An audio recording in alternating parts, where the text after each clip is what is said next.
Hello, Assalamualaikum. Hari ini Kak Not nak share 5 langkah mudah untuk mulakan simpanan emas dengan public gold.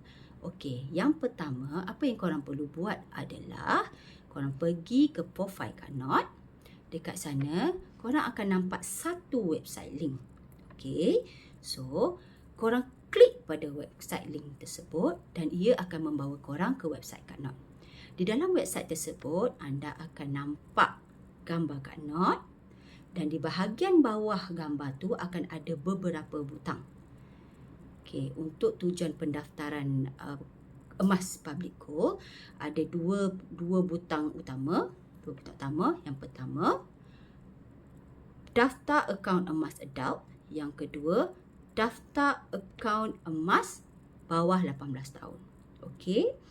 And then langkah kedua, klik daftar akaun emas adult bila anda nak mendaftar untuk diri sendiri yang mana anda berusia anda berusia 18 tahun ke atas ataupun ingin mendaftar pasangan anda. Okey, yang kedua pula, kalau anda nak mendaftar anak-anak untuk akaun emas tersebut, pergi pada butang daftar akaun emas dalam kurungan bawah 18 tahun. Okey? Dapat? Okey. Bila korang kita pergi pada langkah ketiga, bila korang klik pada button tersebut, mana-mana button tersebut, dia akan bawa korang ke form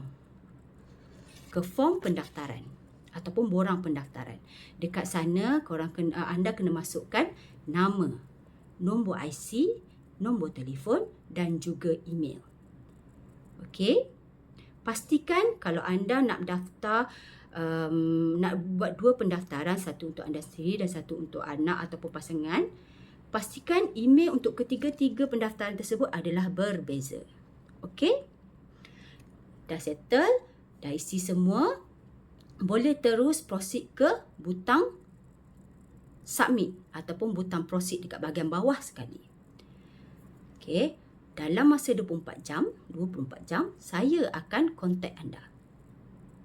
Yang keempat ataupun langkah keempat, anda perlu download aplikasi Public Gold Malaysia yang macam ni di dalam telefon anda. Okey.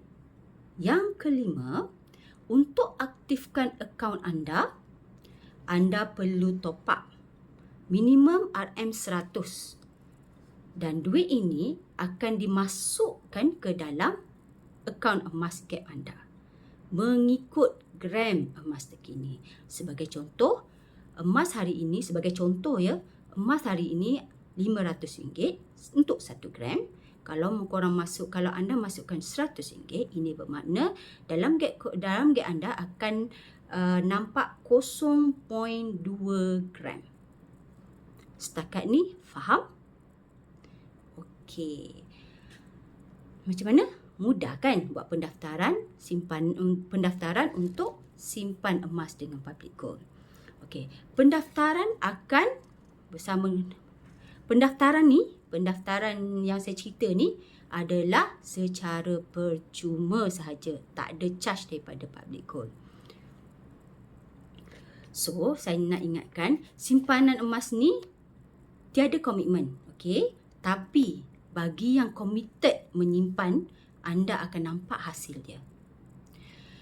Jika anda masih ragu-ragu dan perlukan lebih pemahaman atau perlukan lebih penerangan yang lebih terperinci, boleh klik ikon ni ataupun nampak ikon WhatsApp sana dan berhubung terus dengan saya.